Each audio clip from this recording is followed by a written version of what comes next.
Dia hanya membawa sebotol air mineral untuk mencuci pakaian ibunya di tempat tidur. Tapi itu langsung membuat semua orang di ruangan itu terkejut. Karena seluruh dunia terpapar pencemaran air limbah nuklir. Air mineral menjadi mata uang yang berharga. Semua supermarket dalam beberapa jam habis diborong. Harga air mineral juga meroket. Beberapa hari kemudian, harga melonjak hingga jutaan per botol. Untuk mengangkutnya, harus memanggil pasukan khusus untuk perlindungan. Namun, semua ini terjadi tanpa sepengetahuan pemuda yang merawat ibunya di rumah sakit. Dia sekarang begitu miskin hingga tidak bisa membayar biaya perawatan ibunya. Dia hampir diusir oleh dokter. Saat diminta menyerahkan tempat tidur, dia memohon dengan putus asa. Beri dia sedikit waktu lagi, dia akan segera mengumpulkan biaya operasi. Namun, dokter sama sekali tidak memberinya kesempatan. Yang lebih menyebalkan, pacarnya yang meninggalkannya malah muncul dengan anak orang kaya yang baru ia kenal. Pria itu melihat pacarnya yang sombong, langsung melayangkan tamparan. Anak orang kaya itu juga bukan orang yang bisa diremehkan, langsung membalas dengan tamparan. Kebetulan, setetes darah dari sudut bibirnya jatuh di pakaian ibunya. Dia segera mengeluarkan sebotol air mineral untuk membersihkannya. Sikap ini membuat semua orang sangat terkejut. Dokter meminta pemuda itu untuk segera berhenti, mengatakan bahwa sebotol air mineral ini sudah cukup. Ibu pemuda itu sudah setahun dirawat di ruang perawatan kelas atas. Mendengar ini,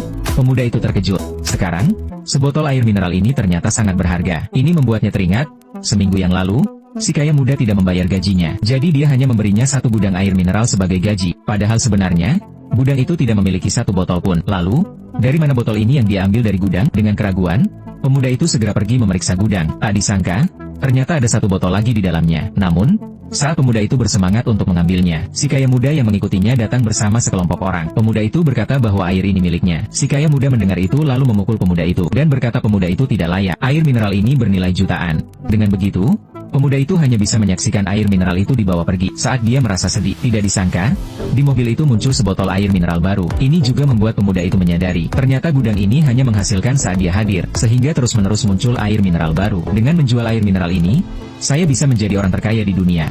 Keesokan harinya, dia membawa sekantong air mineral, siap untuk bersenang-senang. Dia segera mengeluarkan ponselnya, memanggil mobil mewah untuk merasakan kehidupan orang kaya. Namun, saat membuka pintu mobil, dia justru disalip oleh seorang wanita cantik yang duduk lebih dulu. Saat itu, sopir ingin memverifikasi nomor ponselnya. Wanita itu baru menyadari bahwa dia salah masuk mobil. Namun, pemuda itu mendengar bahwa dia akan menghadiri sebuah lelang yang sangat penting. Jadi, dia meminta sopir untuk mengantarnya terlebih dahulu. Setelah turun, pemuda itu melihat mantan pacarnya dan si kaya muda di pintu. Mereka melihat pemuda itu dan langsung menghujaninya dengan cacian. Namun, wanita cantik tidak akan mentolerir mulut busuk mereka. Dia langsung menampar mereka. Kebetulan, pemuda itu melihat tato mawar di lengan wanita. Seketika, dia teringat ketika ibunya pingsan di jalan, dibawa ke rumah sakit oleh orang baik. Dia menyadari bahwa wanita yang baru saja dia lihat adalah penyelamat ibunya. Pemuda itu segera memutuskan untuk masuk dan berterima kasih. Namun, dia dihalangi oleh sopir, yang meminta pemuda itu segera membayar ongkos. Namun, saldo kartu pemuda itu tidak cukup. Pemuda itu memutuskan untuk membayar dengan sebotol air mineral. Sopir itu menerima air mineral dengan sangat senang. Tidak lama kemudian,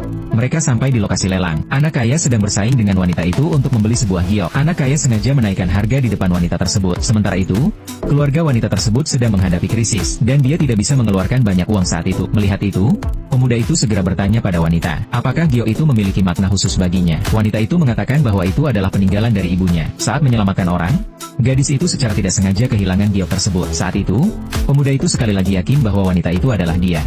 Bolehkah saya bertanya siapa penyelamatmu? Pemuda itu kemudian memutuskan untuk membantu wanita itu membeli kembali gioknya. Namun, anak kaya itu merasa bahwa pemuda itu berpura-pura kaya, dan sengaja datang untuk mengganggu. 我看看你有什么资格在我面前装逼？4000万，5瓶矿泉水。好，我看看你哪儿来的5瓶矿泉水。到时候你拿不出来水，还不用我动手，你也自然会打断你的狗腿。